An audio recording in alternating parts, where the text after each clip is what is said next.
mabahong amoy ng ating labahin. Yan po naman ay safe na safe mga mamshi. Wala pong halong chemical yung ating blue light.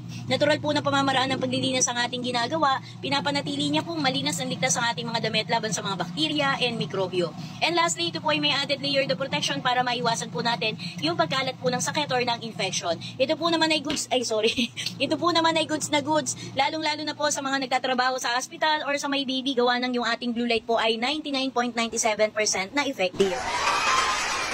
Hindi lamang po tayo nakakapaglaban ng malinis kung di nakakapag-sanitize, sterilize pa po tayo ng ating mga damit. And ang ating pong 4.5 kg ay perfect din po yan sa mga solo living or may small family. Kung kayo po ay 2 or hanggang 4 sa bahay, carry boom boom, kayang-kaya na tayong ipaglaban ng ating 4.5 kg. Tayo din po ay space saver. Very convenient and suitable sa mga may limited ang space, sa mga naka-condo, apartment, nagbo-board, nagdo-dorm or even naka-bed spacer. Panalong-panalo tayo dyan. Yan talaga yung ating purpose. Makapag-maximize tayo ng ating maliit na space. So sa ating po namang sukat, ang sukat ng ating washing machine, may taas tayo na 20.8 inches ang ating taas, circumference ng ating washing machine ay 13.7. Pagdating po naman sa kanyang bigat, 4 na kilo ang bigat ng ating washing machine. So kayang-kayang mabuhat, mapalipat-lipat ng pwesto sa ating bahay nang walang kahirap-hirap. Panalong-panalo po sa mga nagtatrabaho at palipat-lipat ng location or kung saan-saan na dedestino. Winner na winner, gawa ng hindi tayo pahihirapan ng ating washing machine. Easy to carry and easy to transport lamang po yan. And tayo din po ay napakatipid pagdating sa kuryente. Sa power consumption po naman natin, tayo po ay naka 250 watts. So kung tayo po ay maglalaba din ng 1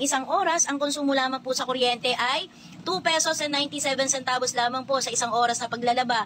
At kung tayo po naman ay may kasipagan, charot. Kung tayo po ay maglalaba ng araw-araw, ipagpaligay po natin 1 oras kada araw tayo ay maglalaba, tayo po naman ay kukonsumo lamang ng around 90 pesos lamang po sa loob na po yan ng 1 buwan. Steam iron, meron po si Queen, meron tayong steam iron. Later po akin pong i-flexan Pa-wait lamang po Ayan, then, ano pa bang masasabi natin?